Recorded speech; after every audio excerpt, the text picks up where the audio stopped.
Ya, terima kasih Anda masih bergabung bersama kami dalam Market Review dan berikut ini kami sampaikan infografik ini ada 10 daerah tujuan mudik di tahun 2022 ini. Daerah mana saja? Kita lihat dominasi pertama masih wilayah Jawa Tengah yang mencapai 23,5 juta orang, kemudian Jawa Timur 16,8 juta orang, Jawa Barat 14,7 juta orang, kemudian wilayah Jabodetabek 5,9 juta orang, menyusul Yogyakarta, Lampung, kemudian Sumatera Utara, Sumatera Barat, dan Sulawesi Selatan. Sementara untuk daerah lainnya mencapai 10,3 juta orang. Berikutnya, ini ada jumlah kendaraan roda 4 begitu yang melakukan mudik di tahun 2022 ini kita bandingkan dengan tahun 2019 ada peningkatan sekitar 27% dari 88.629 kendaraan mengalami kenaikan menjadi 112.139 kendaraan yang melakukan mudik di tahun ini. Kemudian dari sisi kendaraan truk logistik ini juga perlu dicermati. Tadi di awal sudah disampaikan oleh Indef begitu bahwa memang ada peningkatan dari konsumsi dan kebutuhan masyarakat sehingga kita lihat lonjakannya ada 116% nih untuk jumlah kendaraan truk logistik yang juga warawiri begitu ya pada musim mudik lebaran tahun ini dari 10.477 kendaraan di tahun 2019 meningkat menjadi 22.588 kendaraan di tahun 2022.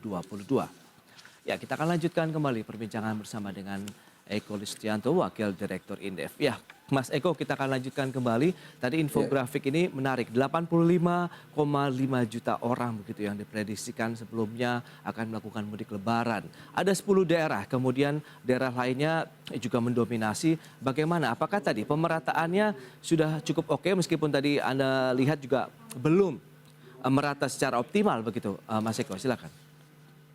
Iya, kalau tadi ya soal pemerataan memang sepertinya ini kan lebih terkonsentrasi juga di wilayah barat dan tengah mungkin ya di Oke. Indonesia begitu karena memang ya inilah perputaran roda ekonomi kita memang disupport oleh wilayah-wilayah ini begitu sehingga wajar kalau kemudian perputaran di daerah ini ya ekonomi di daerah ini kelihatan ya dari pola mudik ini begitu dari tadi ya berbagai macam kendaraan yang juga kemudian ini ya move ya bergerak dari kota mungkin ke daerah-daerah begitu.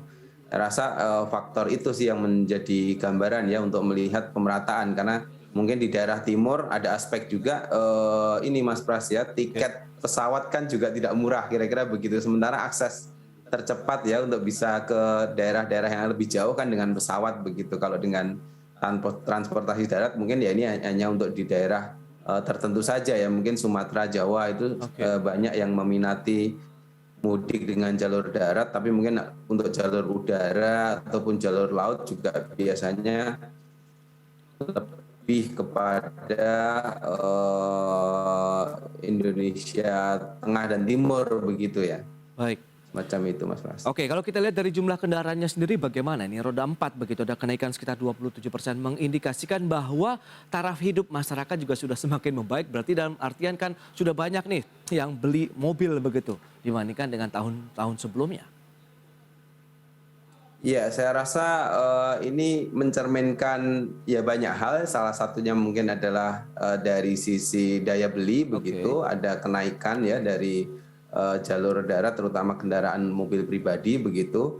Yang kedua juga kita tahu bahwa untuk pembangunan infrastruktur tol ya terutama ini kan jarak yang dihubungkan ya di antara kota-kota atau provinsi-provinsi ini semakin menyatu ya terutama di Jawa begitu. Nah, ini menggambarkan juga orang kemudian punya alternatif begitu ketika kemudian kalau dalam posisi sekarang kan Iya. mungkin sebagian orang masih merasa oh kalau lewat transportasi umum misalkan kereta ataupun juga dengan udara ya pesawat atau dengan kapal kan ada pengecekan ya Oke. seperti kesehatan dan lain-lain. Kalau mobil pribadi kan relatif tidak dicek begitu ya. Mungkin itu salah satu faktornya. Tapi di luar faktor itu tentu karena fasilitas untuk mudiknya juga semakin bertambah ya. Saya rasa itu juga membuat kenyamanan tersendiri ya. Walaupun tetap macet juga begitu. Tetapi setidaknya tadi ya keputusan untuk mudik dengan jalur darat itu salah satunya memang keterhubungan di dalam konektivitas begitu. Baik, lantas bagaimana dengan tadi aktivitas dari truk-truk logistik angkutannya juga mengalami lonjakan di atas 100%, tepatnya 116%. Anda melihat bagaimana? Ini memang beberapa daerah juga adanya peningkatan dari permintaan entah itu komoditas untuk kebutuhan bahan pokok atau yang lainnya. Iya, ini tepat sekali. Ya, saya rasa ini memang menggambarkan dari permintaan yang meningkat ya, terutama untuk bahan pokok. Kebetulan kan yang energi begitu ya, seperti peningkatan dari distribusi tadi ya, Oke. dari logistik ini tadi itu menggambarkan peningkatan permintaan ya menjelang Lebaran begitu, mungkin itu di kota-kota besar juga banyak yang meminta lebih banyak begitu, sehingga kemudian implikasinya ya memang lebih ramai begitu ya dengan truk-truk logistik tadi begitu.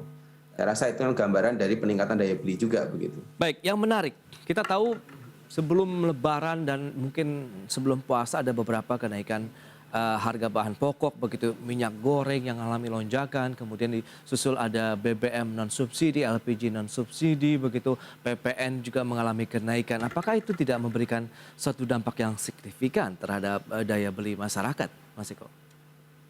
Ya, jadi kalau kita lihat dari kenaikan harga ini adalah momentum yang selalu terjadi ya setiap kali Lebaran begitu.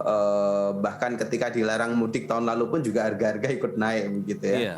tetap aja naik gitu. Sehingga bahwa apakah ini tidak memberikan tekanan? Ini memberikan tekanan sebetulnya terhadap daya beli masyarakat tadi begitu. Tapi di sisi lain, terutama untuk masyarakat bawah kan ada beberapa bantuan ya BLT dan tadi ya Oke. katakanlah THR mungkin juga untuk masyarakat yang berpenghasilan rendah dan menengah begitu. Nah di sisi lain, Mas Pras, ada yang menarik adalah selama ini ya, selama pandemi ini kan masyarakat kelas menengah atas itu lebih banyak menyimpan daripada berkonsumsi. Oke. Nah, ketika kemudian mudik ini, saya rasa tingkat konsumsi mereka juga jauh lebih tinggi ya. Artinya mereka punya tabungan yang selama ini mungkin lebih banyak mengendap di rekening mereka, begitu. Saya yakin itu sebagian akan mereka gunakan juga gitu untuk lebih menikmati leisure istilahnya Oke. begitu ya, mungkin liburan atau yang lain ya, termasuk dalam rangka mudik itu begitu. Nah, ini disinilah kemudian kelihatan ya, walaupun ada tekanan daya beli di satu sisi harga-harga naik, tapi di sisi lain juga terkompensasi begitu ya dengan tadi ya berbagai macam baik dari bantuan pemerintah maupun juga dari THR. Nah, yang kedua ini aspek psikologis sebetulnya. Masyarakat Indonesia ini kan mudik ini tidak sekedar hitung-hitungan ekonomi ya, Ya. kadang-kadang lebih ke faktor sosial juga begitu, sehingga ketika kemudian mudik itu ya agak lebih jor-joran ya dalam konsumsi. Saya rasa begitu ya. Kadang-kadang juga nggak kepikiran untuk menyisihkan THR untuk ditabung dan lain-lain, itu kadang-kadang sebagian masyarakat mungkin nggak kepikiran ke arah situ, sehingga ya tadi gitu, walaupun ada Iya, iya. kenaikan harga tapi ya tetap aja begitu mereka juga meningkatkan konsumsinya.